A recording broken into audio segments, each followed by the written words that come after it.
तो आप सभी को नमस्ते प्रणाम। मैं आपका अपना ठाकुर प्रखर सिंह और रात के 10 बज चुके हैं और कहानी का जो सिलसिला है बदस्तूर जारी है।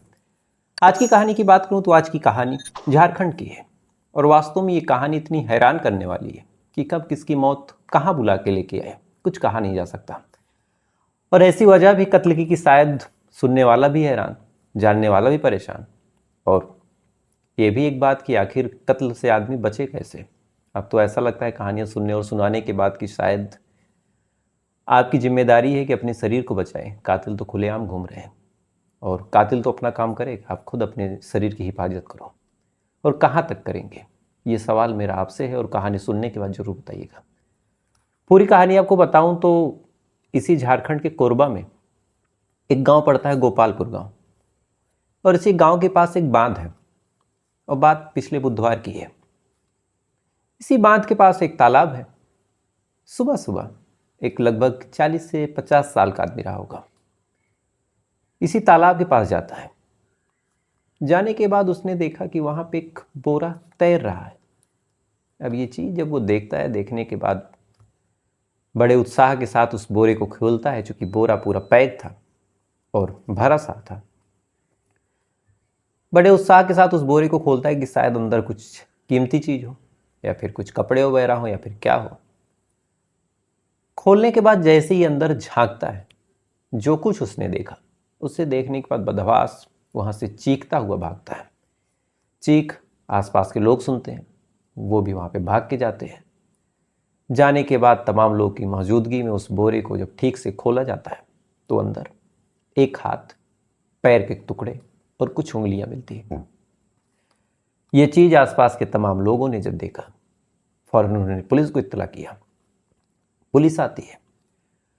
आने के बाद वो भी देखती है कि एक बोरा, बोरे के अंदर शरीर के कुछ टुकड़े। यानी यहां दो बात थी। पहला तो किसी ने कत्ल किया है, क्योंकि लाश के टुकड़े होने का मतलब है कि किसी ने काटा है, तो एक तो ये क्रिमिनल ऑफेंस है। दूसरा कि जो टुकड़े थे वो पूरे नहीं थे, यानी हाथ था, पैर था, लेकिन सर, धड़, ये बाकी हिस्से ये गायब थे। तो ये देखने के बाद अब पुलिस वाले पहला काम जो करते हैं कि शरीर के बाकी हिस्सों को खोजना शुरू करते हैं, क्योंकि बाकी हिस्सों के बिना शरीर की शिनाख्त ही नहीं की जा सकती थी कि आखिर ये लाश है किसकी। उसके बाद कुछ लोकल गोताखोरों को पुलिस वालों ने बुलाया और कहा कि भाई इस तालाब को थोड़ा सा चेक करो। जब तालाब को चेक किया तो किस्मत अच्छी थी, ज़्यादा मेहनत मशक्कत करनी नहीं पड़ी। अंदर एक बैग मिलता है। बैग को बाहर निकाला गया, उसको खोला गया।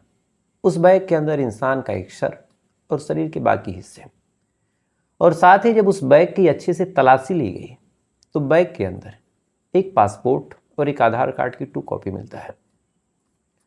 अब ये दो चीज़ें जैसे मिली, पुलिस वालों ने राहत की सांस ली, क्योंकि पासपोर्ट और बाकी चीज़ों का मतलब है कि अब कम से कम मरने वाले की शिनाख्त हो जाएगी। पुलिस वालों ने फौरन उस पासपोर्ट को देखा, आधार कार्ड की जीरोक्स कॉपी को देखा। देखने के बाद जब चेक किया तो पता चला कि मरने वाले शख्स का नाम वसीम अंसारी है। उम्र लगभग 26 साल, और ये झारखंड के रांची का रहने वाला है। और साथ ही पासपोर्ट को जब चेक किया तो पता चला कि अभी चंद दिन पहले, यानी 2 तारीख को ही ये हिंदुस्तान आया है। इससे पहले ये सऊदीया में रहा करता था, यानी सऊदी अरब में।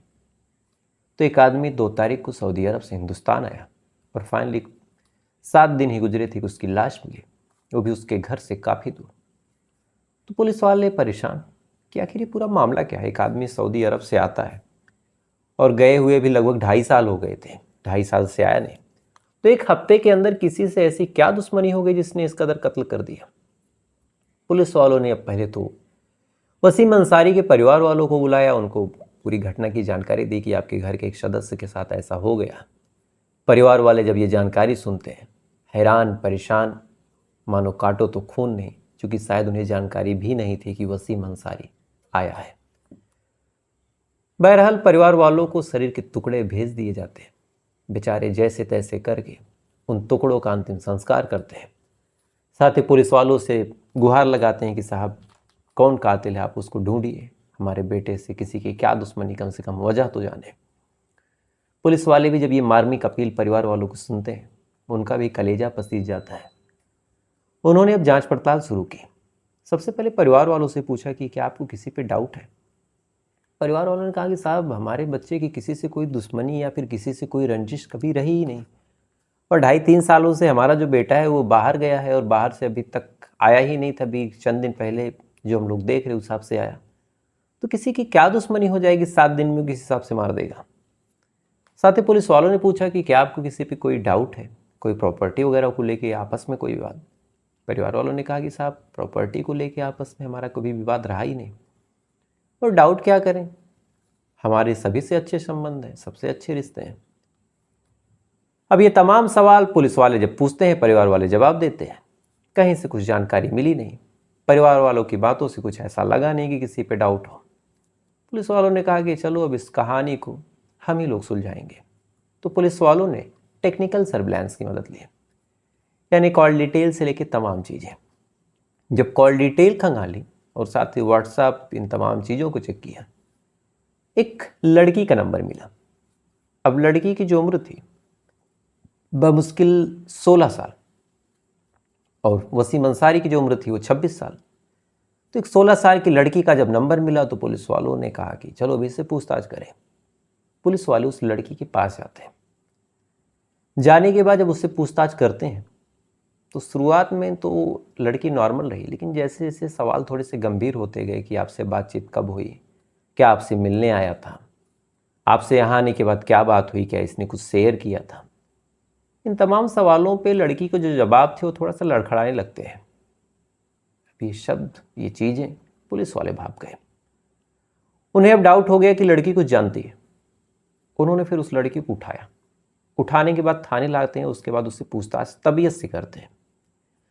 जब महिला पुलिसकर्मी उस लड़की से तबीयत से पूछताछ करती है तब उस लड़की ने एक ऐसी कहानी सुनाई जिसे सुनने के बाद अब ये शायद कहीं ना कहीं यकीन हो गया कि जो न्यूनतम अवधि है और ये जो जुवेनाइल जस्टिस होता है इसको भी थोड़ा सा परिवर्तन करने की ज़रूरत है, जो कि 16 साल अब शायद 21 साल बराबर हो गई है। अब ऐसा क्यों? तो लड़की की कहानी जानिए। कहानी 3 साल पहले की है। ये दोनों सोशल मीडिया के अलग अलग पन्नों को पलट रहे थे, वसीम अंसारी भी और ये लड़की भी। वसीम अंसारी अपने सोशल मीडिया के पन्नों को पलट रहा था, उसी दौरान उसको एक रिक्वेस्ट आती है। रिक्वेस्ट आने के बाद एक्सेप्ट, उसके बाद फिर बातचीत शुरू। लड़की की उम्र बामुश्किल 13 से 14 साल। नई नई उसको भी मोबाइल मिला था, सोशल मीडिया की दहलीज पे उसने कदम रखा था, साथ ही उम्र के दूसरे पड़ाव पे भी उसने हाल में ही कदम रखा। तो कहीं ना कहीं दोनों के बीच बातचीत शुरू हुई, बातचीत आगे बढ़ी, धीरे धीरे दोनों दोस्त हो गए। आलम यह हुआ कि दोनों अब एक दूसरे के काफ़ी करीब आ गए और कुछ दिन बाद एक दूसरे से प्यार हो गया। अब जब प्यार हुआ तो फिर दोनों, चूँकि मिल तो सकते नहीं थे, एक कुरबा का था, एक रांची का, तो ऐसे हाल में फिर दोनों सोशल मीडिया के माध्यम से, वीडियो कॉल के माध्यम से एक दूसरे के साथ अश्लील बातें भी करने लगे। लगभग 6 महीने ये सिलसिला चलता रहा। 6 महीने बाद जो वसीम अंसारी था उसकी नौकरी लग जाती है सऊदी अरब में। जब नौकरी लगी फिर वसीम अंसारी अपने घर से निकल जाता है सऊदी के लिए। अपनी गर्लफ्रेंड को भी बताता है कि भाई मैं जा रहा हूँ, मेरा इंतज़ार करना, मैं आऊँगा, तुमसे शादी करूँगा। लड़की भी कहती कि ठीक है, मैं तुम्हारा इंतज़ार करूँगी, वैसे भी मेरी उम्र 14-15 साल है, तो कोई ख़ास दिक्कत नहीं है। लड़का चला गया। इसी दौरान इस लड़की को अब अलग लड़की की तलाश हुई, क्योंकि वहाँ सऊदी में कभी नेटवर्क हो कभी ना हो, कभी बात हो कभी ना हो। तो इसी दौरान इसकी मुलाकात सोशल मीडिया पे एक दूसरे लड़के से होती, राजा खान नाम के। अब राजा खान नाम के लड़के से जब मुलाकात हुई, बातचीत आगे बढ़ी, फिर प्यार हो गया।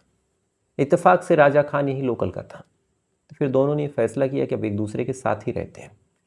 तो ये लड़की राजा खान के साथ निकलती है और एक किराए के कमरे में रहने लगती है। कमरे में रहने के दौरान अब एकदम लिव इन वाला कॉन्सेप्ट। लेकिन इसी दौरान बीच बीच में वसीम भी मैसेज करने लगा। अब जब वसीम मैसेज करने लगा तो शुरुआत में तो इस लड़की ने राजा खान से बातें छुपाई, लेकिन धीरे धीरे उसने बताया कि मेरा एक बॉयफ्रेंड और था। हालांकि हमारे बीच कुछ ऐसा नहीं था, हम कभी मिले हुए नहीं थे, लेकिन हाँ सोशल मीडिया पे हमारा अच्छा खासा रिलेशन है। ये बात जब राजा सुनता है तो फिर पूछता है कि लड़का क्या करता है। वसीम अंसारी के बारे में जब लड़के से पूछा गया लड़की से, तो उसने बताया कि वो सऊदी अरब में कमाता है। तब राजा ने कहा कि अगर वो सऊदी अरब में कमाता है तो उसके पास ठीक ठाक पैसे होंगे, तो क्यों ना हम उससे पैसे निकालें। तो फिर कैसे? तो इसके लिए इन्होंने प्लान बनाया। सबसे पहले इस लड़की ने अपने कपड़े उतारे वसीम अंसारी के सामने और बाकायदा उसके भी कपड़े उतरवाए और वीडियो कॉल पे वीडियो रिकॉर्ड किया गया, स्क्रीन रिकॉर्डिंग ऑन करके वसीम अंसारी का एक अश्लील वीडियो बनाया गया। उसके बाद जो राजा खान है उसको वो वीडियो भेजा गया। अब राजा खान एक दूसरे नाम से इसको ब्लैकमेल करना शुरू करता है और लड़की ये बताती है कि मुझे नहीं पता कहाँ से लीक हुआ, क्या हुआ, शायद व्हाट्सएप हैक हो गया था। लगातार वसीम अंसारी ब्लैकमेल होता रहा, पैसे वैसे भेजता रहा। इसी दौरान ये प्लान बना कि क्यों ना इसको बुला लिया जाए। और चूंकि वसीम अंसारी जो था उसका इस लड़की पे इतना भरोसा था कि उसने गलती से अपनी UPI ID यानी गूगल पे, फ़ोन पे, इन तमाम चीज़ों का पासवर्ड दे रखा था और शायद यही गलती भारी पड़ गई। जब इन्हें लगा कि अब ऐसे मांगने में कम भेज रहा है और मज़ा अभी नहीं आ रहा, तो एक काम करते इसको बुला के फाइनली ढेर सारा पैसा लूट ले। तो कैसे? तो फिर लड़की ने जाल बुन के इस लड़के को बुलाया। वसीम अंसारी जाल में फंसता और कहता है कि ठीक है मैं आ रहा हूँ। ठीक ठाक पैसे उसने कमा रखे थे। वसीम अंसारी सऊदी अरब से अपना टिकट कटवाता है दिल्ली के लिए। दिल्ली आता है। आने के बाद फिर वो पहुँच जाता है कोरबा। वहाँ पे लड़की उससे मिलने आती है। मिलने के बाद जहाँ वो रहा करती थी लिबिन में, वहाँ लेके जाती है। जाने के बाद दोनों बैठते हैं, बातचीत करते हैं। रात को जो बॉयफ्रेंड था उसको बुला लेती है। राजा खान आता है। आने के बाद दोनों मिल गए। पहले इसको खूब मारते पीटते हैं, इसका फ़ोन छीनते हैं, फिंगरप्रिंट से लॉक खोलते हैं। उसके बाद इसके अकाउंट से पैसे ट्रांसफ़र करना शुरू करते हैं, चूँकि UPI ID का पासवर्ड पता था। ये तमाम चीज़ें जब हो रही थी उसी दौरान जो वसीम अंसारी था वो भी लड़ झगड़ रहा था, विरोध कर रहा था, हाथापाई कर रहा था, हाथ पांव चला रहा था। तब इन्हें लगा कि पहले इसको ही निपटा दो।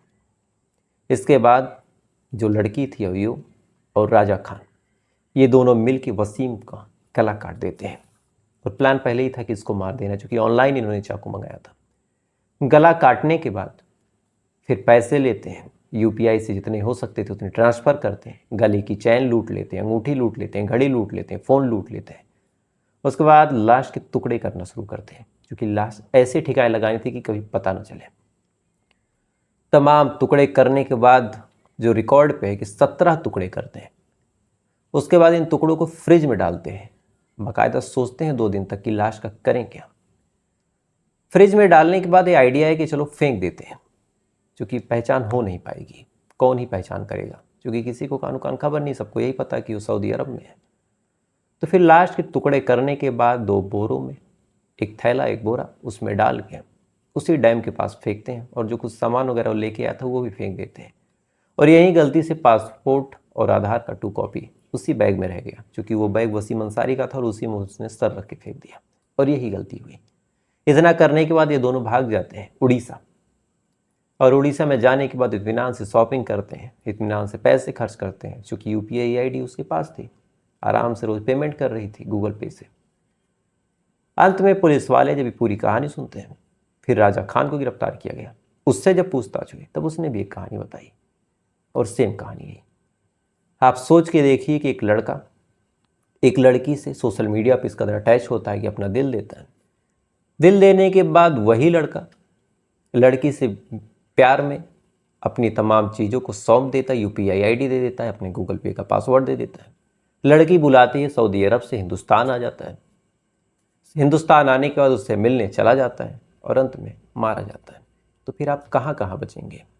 एक 16 साल की लड़की को देख के कोई ये बता सकता है कि क्या इतना जहन और प्लान कर सकती है किसी को मारने के लिए?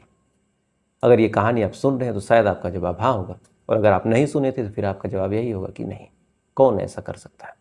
लेकिन दुनिया है, दुनिया में इतने तरह के लोग, इतने तरह के क्राइम, कौन कहाँ क्राइम कर दे कुछ कहा ही नहीं जा सकता। तो जो मैंने शुरू में कहा कि क्राइम वाले तो अपना काम करेंगे, हमें अपने आप को बचाना है। और बचाएं भी कैसे? 3 साल का रिलेशन, क्या पता गर्लफ्रेंड मर्डर करने वाली हो, तो फिर कोई अपनी प्रेमिका से मिलने ही ना जाए। खैर, आपकी क्या राय है आप कमेंट कीजिएगा, और ऐसी कहानियों के लिए मुझे फॉलो जरूर कर लीजिएगा। तो आपसे कल फिर मुलाकात हुई किसी दूसरी कहानी के साथ। तब तक अच्छे रहिएगा, खुश रहिए, अपना ख्याल रखिए, अपने देश का ख्याल रखिए। जय हिंद, वंदे मातरम।